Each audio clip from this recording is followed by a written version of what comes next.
hello की हाल छौ गे ठीके छ ठीके छ मार बई ई की बोल छ गे मैथिली में बजना नहीं बुझै छियौ हेलो धोबई बजते त छियौ बाद न अनि तिम्रो घंटा हम नहीं बुझै छियौ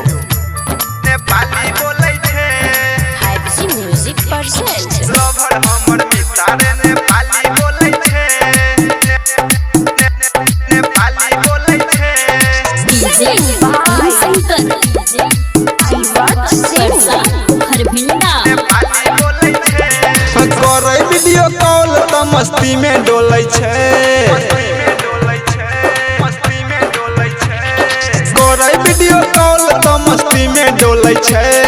लवर हमर मितारे नेपाली बोलै छे लवर हमर मितारे नेपाली बोलै छे पता नहीं चलै छे कि कथी बोलै छे पता नहीं चलै छे कि कथी बोलै छे लवर हमर मितारे नेपाली बोलै छे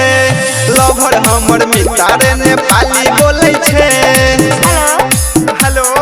अनि तिम्रो आबो त मैथिली में बात ने इतने दिन में बिसर गेला डीजे संतन परसा खरभिंडा करियो बड़ाई कते छयु स्मार्ट रे हमरा से करे छै घंटा घंटा बात रे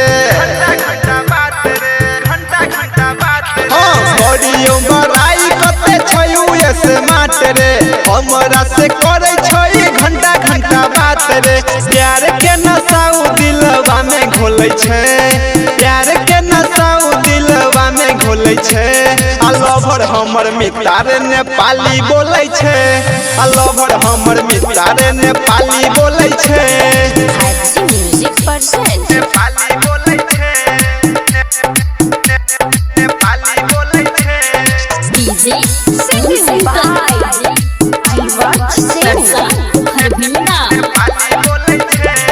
छियो ई बिहारी लेकिन छै जनकपुर में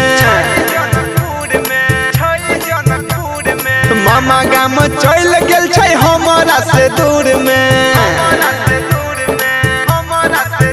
हाँ छियो ई बिहारी लेकिन रहो जनकपुर में नाना गाम चल गेल छै हमरा से दूर में रवि अमितल मुआ खोलै छै